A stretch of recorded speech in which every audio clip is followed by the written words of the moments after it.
जय श्री राधा माधव। सद्गुरुदेव भगवान की जय हो। पूज्य श्री भाई जी की पुस्तक से आज भाई जी कह रहे हैं, जबकि 3 प्रकार पहले बताए जा चुके हैं, उनके सिवा साधकों के लिए और भी कई प्रकार बताए जाते हैं। जैसे पहला, श्वास के द्वारा जप करना। दूसरा, नाड़ी से जप करना।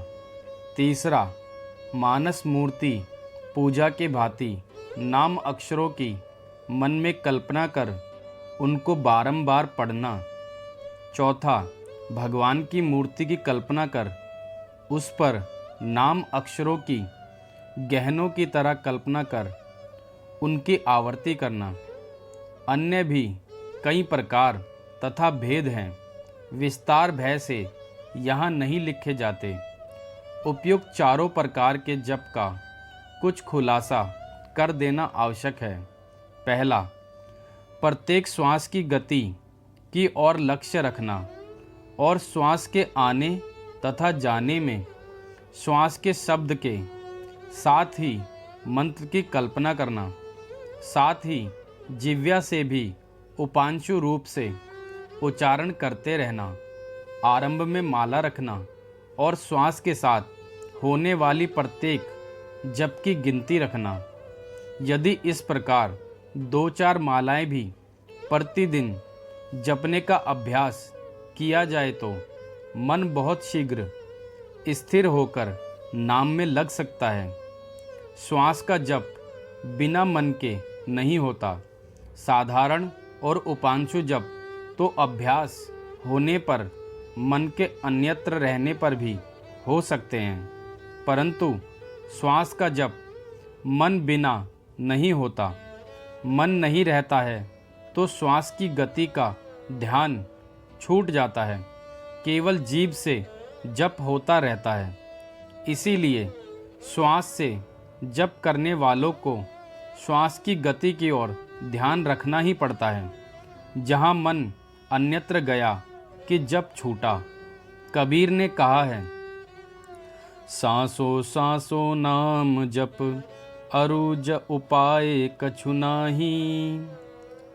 दूसरा, इसी प्रकार नाड़ी का जप है। नाड़ी की गति श्वास से भी सूक्ष्म है। हाथ, गले, मस्तक आदि की नाड़ियाँ उंगली लगने पर चलती हुई मालूम होती हैं।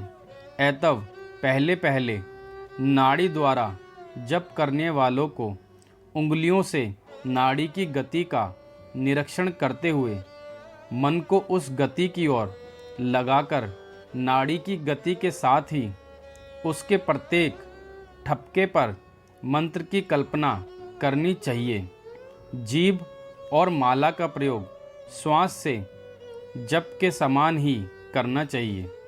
तीसरा, आंखें मूंद कर मंत्र के पूरे अक्षरों की अपने सामने आकाश में या हृदय में कल्पना कर उन्हें बारंबार मन से पढ़ते रहें।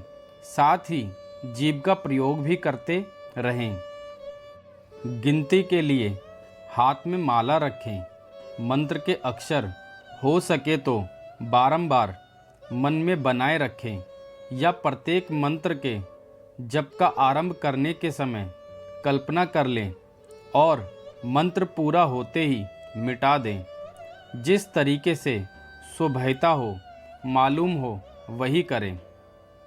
चौथा, मन की रुचि के अनुसार भगवान की किसी मूर्ति की मन में कल्पना कर मूर्ति के चरणों में या गले की माला में या मस्तक में या मुकुट में या हस्त पदादि अंगों पर जड़े हुए नगीनों के गहनों के रूप में मंत्र के चमकते हुए सुंदर अक्षरों की कल्पना कर आंखें मूंदे हुए उनका बारंबार मन से जप करते रहें और सब बातें तीसरे के समान ही करें।